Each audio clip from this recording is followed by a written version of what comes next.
एक समय था जब एक कंपनी ने दुनिया बदलने का वादा किया था। ओरोकोर इंडस्ट्रीज, ऊर्जा और टेक्नोलॉजी की उभरती हुई दिग्गज। इसके नेताओं की पूजा होती थी, इसकी कीमत आसमान छू रही थी और इसके नाम को सफलता की परिभाषा माना जाता था। लेकिन चमकती रोशनी के पीछे एक ऐसा झूठ छिपा था जिसने पूरे बाजार को हिला डालना था। ओरोकोर एक महान विजन से जन्मी थी। इसके चेयरमैन अरविंद राव बड़े सपने देखते थे और इसके सीईओ करण मेहता को बिजनेस जीनियस कहा जाता था। दुनिया उनकी तारीफ करती थी, निवेशक भरोसा करते थे और बाजार हर रिपोर्ट पर ताली बजाता था। पर जो कोई नहीं जानता था वह ये कि ओरोकोर की सफलता असली नहीं थी।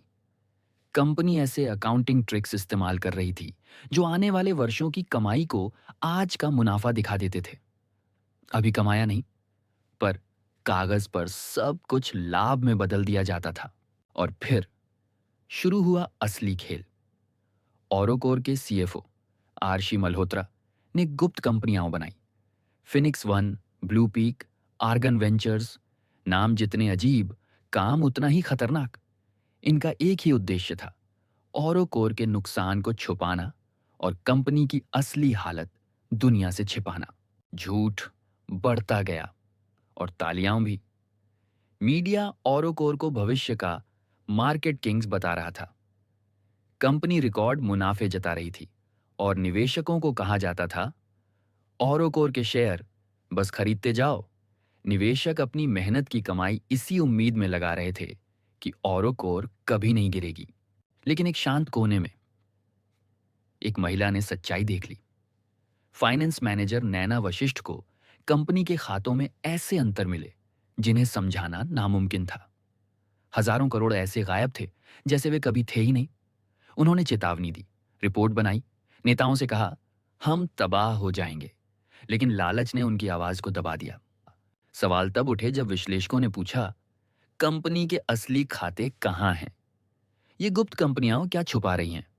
बाजार घबराया, निवेशक पीछे हटे और जिस कंपनी को अजेय समझा जाता था वह ढाने लगी। कुछ ही दिनों में ओरोकोर के शेयर 1,800 रुपए से गिरकर 10 रुपए से भी नीचे पहुंच गए। निवेशकों की वर्षों की बचत पलक झपकते खत्म हो गई। मीडिया ने इसे ऐतिहासिक पतन कहा और ओरोकोर इंडस्ट्रीज ने दिवालिया होने की घोषणा कर दी। जांच में सब सामने आ गया। नकली मुनाफे, छुपे हुए कर्ज, झूठे सौदे और गुप्त कंपनियों का पूरा नेटवर्क। अरविंद, कर्ण और आरशे तीनों को अदालत का सामना करना पड़ा। लेकिन नुकसान लाखों निवेशकों का हो चुका था। ओरोकोर की कहानी सिर्फ एक धोखाधड़ी नहीं थी, ये एक सबक था, एक चेतावनी कि लालच जब बुद्धि पर हावी हो जाए तो साम्राज्य भी रेत की तरह बिखर जाते हैं। ये था ओरोकोर इंडस्ट्रीज का उदय और उसका विनाश, फेड आउट। अगर आपको ये कहानी पसंद आई हो तो वीडियो को लाइक, शेयर और चैनल को सब्सक्राइब जरूर करें। आपका सपोर्ट हमें ऐसी और कहानियां बनाने की ताकत देता है। धन्यवाद।